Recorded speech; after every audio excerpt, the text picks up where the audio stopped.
Hello everyone, let's talk about this question. It's called Arrival of the General. We're said that we're given a list of non-increasing heights, which means that the heights are decreasing or staying the same. And we have to make sure that the tallest person is in the first place and the shortest person is at the last place. For example, in this case, we can see that 4 is the greatest number between all of these numbers, and 4 is in the first place, 1 is in the last place. Whereas in this case, 4, 3, 1, 2, 2, 2 is not the lowest number, and therefore it should not be in the last place. So this sequence does not work. Our job is to make the sequence look something like this. Now we're told that every second, the colonel or the person who's swapping the soldiers can swap any two neighbors, and our job is to find the minimum time he would need to make sure the lineup is correct, which means that the tallest person is in the first spot and the shortest person is in the last spot. We have two inputs, integer n, which is the number of soldiers in the line, and then the heights of the soldiers itself. Let's look at how we would be able to solve this.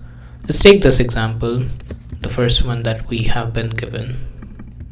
We know 4 is the number of people and all of these things are the heights. Now let's also do another thing. I'll simply put their positions in the sequence like that, and this will help us explain the solution better. Now let's think about this. In this sequence, our highest number or the tallest person is size or height 44. Our job is to make this person come into the first spot where 33 is. So we can simply swap the positions of 33 and 44 like that. And this would satisfy our first condition that the tallest person is in the first place. Similarly, we can swap 11 and 22 here to bring the smallest person in the last spot, which would look something like this. Now our job is to find patterns, so let's try to find those. In this case, when we were trying to swap the largest number, which was 44, it was in the first place. Now imagine if that number was in the second index place as well, or even the third index's place. You can see that bringing any number from any index to the first position would take I number of swaps, where I in this case is the position of the largest number. This is how we can bring the largest value to the first spot. On the other side, to bring the smallest value to the very end of the sequence, we'll use the following formula. We'll obviously have n minus 1 because that is the overall length of the string, and then minus I. For example, in this case, our n minus 1 value was 3 because it's a 4 number sequence. So our n minus 1 value is essentially 4 minus 1, and then our smallest number's position in the sequence was 2. So when we do all of that math, we come to the number 1. And even in this case, our number was 1 because the largest number was at sequence 1. So the number of swaps it took us was 1 to bring the largest number to the first spot, and 1 more to bring the smallest number to the last spot. Hence we get the answer 2, which is what we were expecting here as well.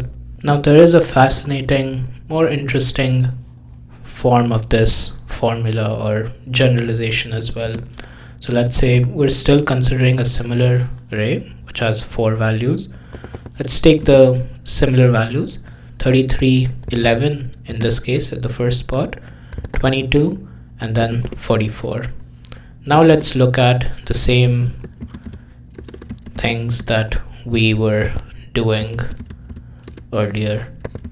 That's 2, and that is the third position. Now let's think about this. To bring 44 to the first spot, we said that we would need I number of moves, or I number of swaps. So in this case, when we do something like this, we would have already made 3 swaps, because I in this case, or the position of the largest number, is 3. But let's also think about this. Our smallest value was before our largest value. So when we were bringing our largest value to the first spot, we did a swap between 44 and 11 as well. And that is a superpower, because now we have to make one less swap to bring the smallest value to its position. Let me explain. Our final sequence would look something like this. And in this case, to bring the smallest number, we said that we would need n minus 1 minus I number of swaps. Let's actually calculate this. Our n minus 1 value would be 4 minus 1, and minus I would be 1, because our smallest number was in the second position, or the first index, quote unquote. So minus 1. We get 2 in this case. But as you can see from this part, we only had to make one swap. And the reason for that is the same, that when we were bringing our largest number to the first spot, we made a swap with the smallest number, and that decreases the number of swaps that we have to make for the smallest number by 1. And that is why our answer here should be 1, to bring the smallest value to the very end. Therefore, the answer for this sort of a setup would be 3 plus 1, which is 4, and not 5, as we would have calculated by using just this. We would have to add a minus 1 after this.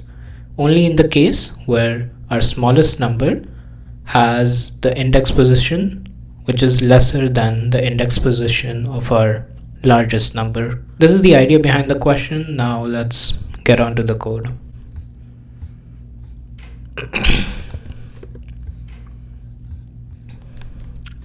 I will start off with my template.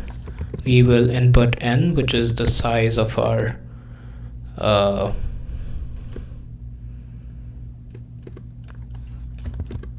I will start off with my template, and we will input n.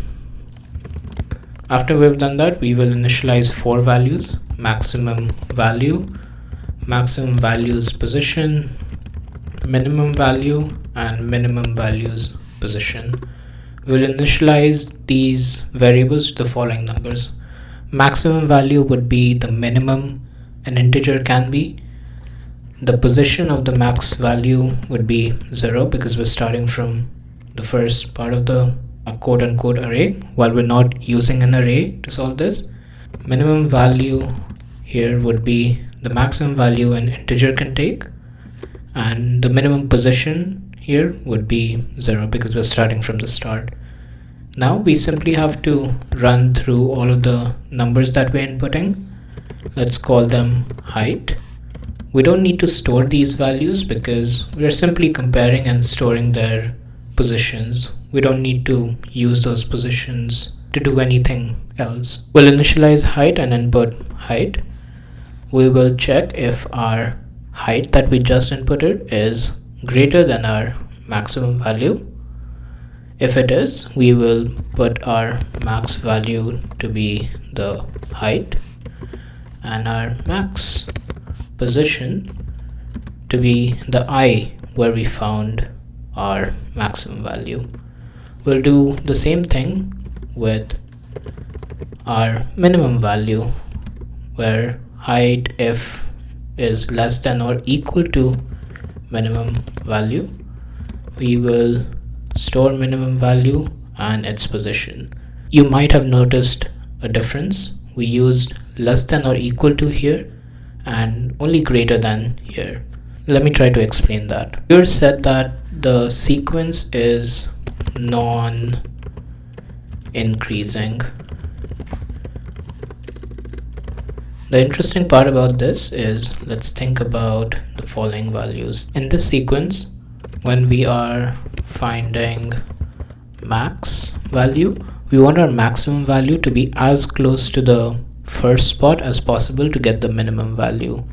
Want it to be close to the first spot. And then when we're finding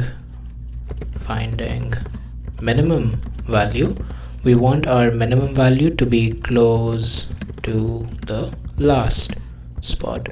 As you can see in this example, we have 256s, which is our maximum value, but we will only consider the first 56 because that gives us the best possibility or the minimum value to get to position 1. Also, you can see we have 4 fours, or actually that is not the best example. Let's take 7 here. As you can see, we have 4 fours here, which is our minimum value. 1 4 is all the way on the left here, and the other 4 is quite close to the last spot. So that is why we will consider the very last minimum value, because that is closer to the end, and that would hence give us the minimum value of swaps that we have to do. That's why when we're looking for a maximum value, we only want to go ahead to another number if it's strictly greater than our maximum value that we already have, because there's no point going ahead when we have to bring that maximum value to the first spot.